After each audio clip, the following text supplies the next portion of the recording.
If you're honest with yourself, you know that your old identity isn't working for you anymore.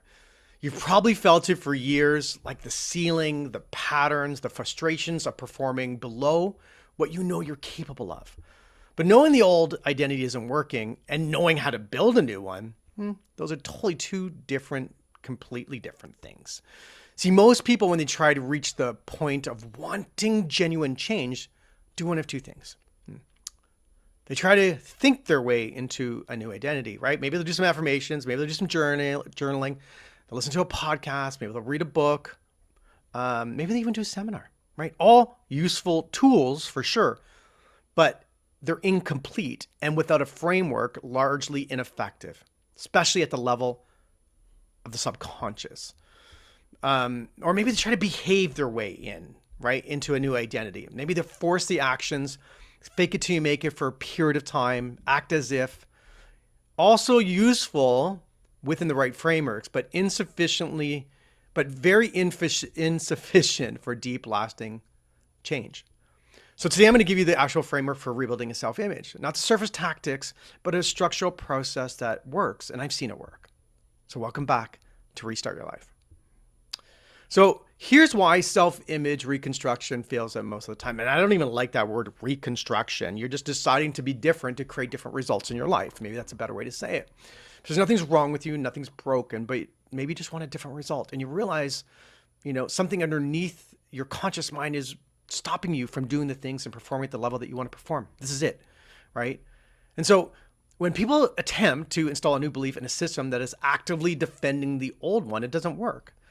See, the subconscious mind is not a passive recipient of new programming. It's an active defender of its current programming, of its current identity. It's been maintaining the current self-image for years and years and years, and there's biology around this, but we're not going to get into the biology today, right? It's deeply invested in remaining consistent. So when you attempt to simply overlay a new belief on top of an existing contradictory belief, the subconscious treats the new belief as a threat and activates the army. It activates resistance against this new thing. This is why you can repeat an affirmation 1,000 times and feel nothing change in your life. It's not that the technique is inherently flawed, because it's actually a part of the process. It's that you're attempting to install new software in a system that is simultaneously running a program designed to reject it. An effective self-image change requires a specific sequence. It's not a single technique. It's a structured process with phases, each phase designed to address a specific layer of the system.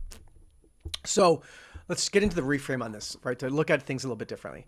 So the self-image, installing a new self-image or belief system, it's not a motivational exercise. It's very precise. And the intent and the determination and the committed decision, well, that has to all be there. And like with any precise process, there's going to be steps. It has sequences. It has specific tools for specific jobs, and it requires sustained, consistent application over a long period of time. But the good news is that the process works, not sometimes, consistently. When applied correctly, at a high level, with adequate repetition and emotional engagement over an adequate period of time. The bad news, though, is from the perspective of the quick fix market, right? The perspective of the quick fix market is that that this process can't be compressed in a day. It can't be hacked. There's no shortcut, but it can be accelerated with the right structure.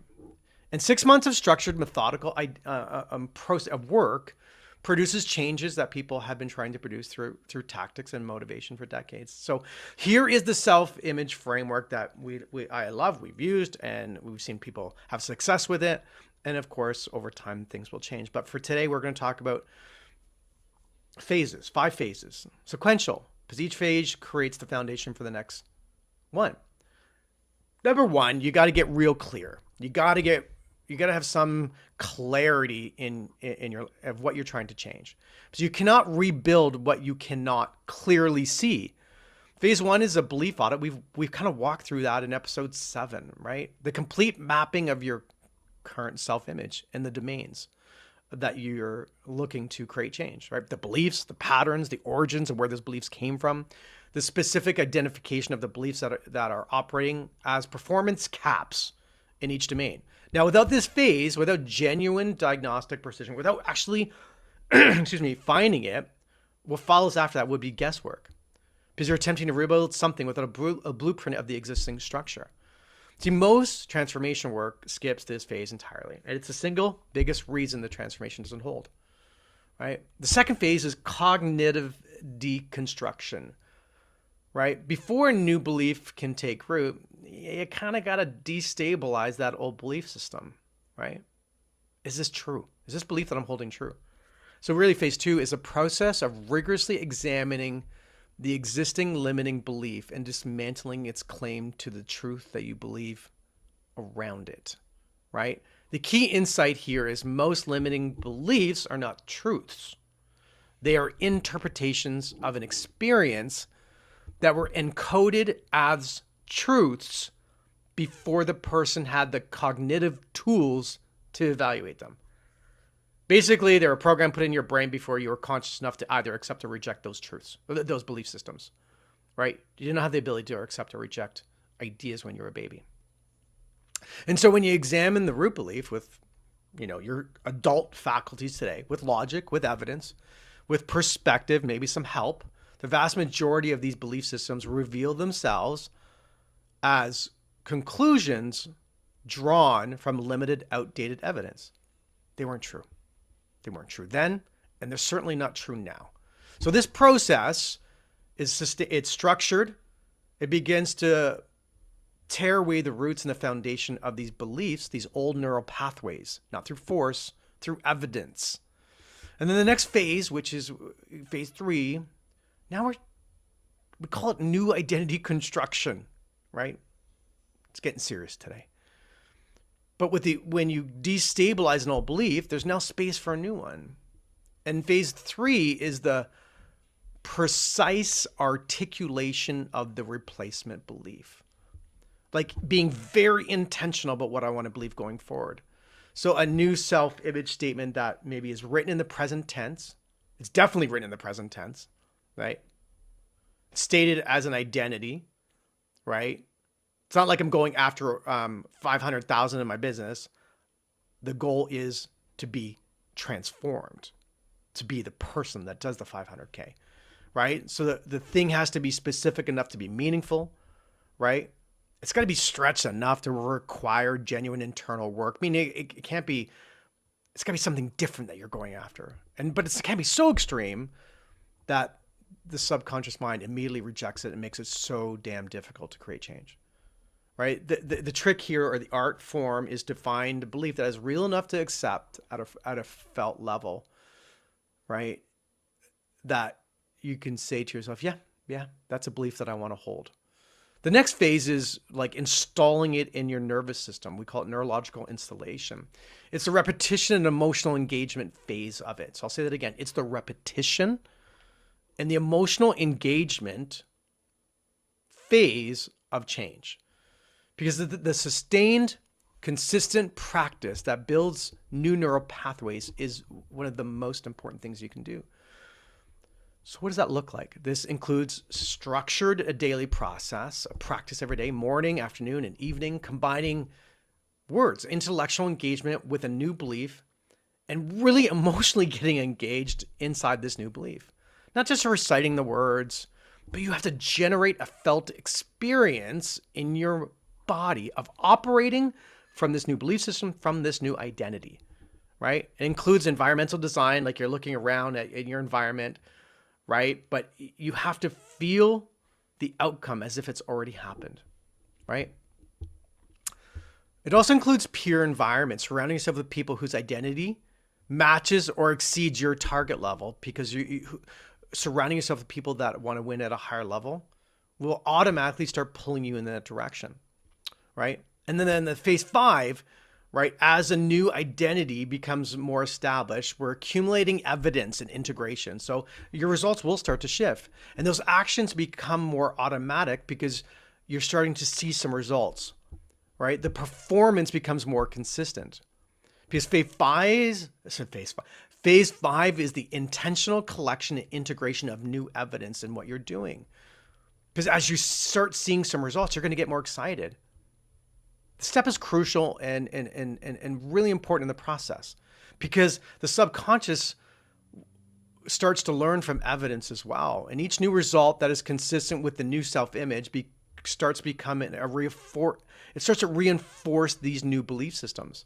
It starts to strengthen new pathways in the brain, which starts to weaken the old identity. This compounding effect is super important. So let me walk you through what this looks like in a real performance context. Maybe this will be helpful for you today. So maybe you have an income ceiling, right? You can't seem to break through an income ceiling. And because you've been earning in a specific range for maybe say 3 to 5 years. So your conscious goal is significantly higher, right? I have a bigger goal than what I'm creating today, right? The pattern of what I've created has been really stable for a period of time. So in phase one, we got to figure out the belief system. I am someone who works very hard for reasonable money. Maybe that's a belief system. Or significant wealth requires either extraordinary luck or the kind of sacrifice I'm not willing to make. That's a belief system. In phase two, we have to examine those belief systems. Where did it come from? Where did it originate? Was there a family narrative around money? Because I personally had a family narrative around money. One of my narratives was, money is the root of all evil and money doesn't grow on trees, right? And rich people are jerks, right? Is there evidence around this though, right? Do you have examples in your immediate professional environment of people who earn significantly more without massive sacrifice or luck? See, the beliefs that you hold around an idea are just programmed. And then in phase three, we have to construct a new belief system, a replacement for the old belief system. Maybe an example would be, I am someone who creates significant value and receives oodles and bundles of money that are proportionate to that value. Or maybe earning at a high level is not exceptional for me. It's consistent with who I am now. And then phase four begins the new installation of that belief. Daily repetition with emotional engagement, right, is so important. Surrounding myself with a new peer group who are performing at high levels. And then phase five is capturing the evidence of the things that are starting to change. By month 6, the income ceiling is shifted, not because the strategy changed, but because the identity that was producing the ceiling has been replaced. You're going to have to go back and listen to this episode again, for sure. So rebuilding your self-image is not a project to do once and file away. It's a process. It's a daily process that changes the trajectory of everything. Because when your self-image changes, everything that flows from it changes. Your income, your relationships, your consistency, the courage, the confidence, the quality of your decisions, the level of opportunity pursued changes. The self-image is the root of all of your results and all of your behavior. Everything else in your life is fruit. The self-image is everything. You got to tend to that. So this week, I want you to take a look at those 5 phases as I laid out and then identify where you are in the process right now. Have you done the diagnostic work around your life, around those key domains? Do you have clarity on specific limiting beliefs running your current results? Have you begun the deconstruction of those beliefs? Really saying, are these beliefs true? Do I want to believe them anymore? Right? What is the process breaking down for you in your life? See, the path to transformation that we've developed takes you through all these phases in sequence, with structure, with coaching, with accountability over a 6-month period of time. If you are ready to do this properly, right, book a discovery call. Book it. Let's get into the conversation. Let's change the things that you want to change in your life. I look forward to seeing you next week.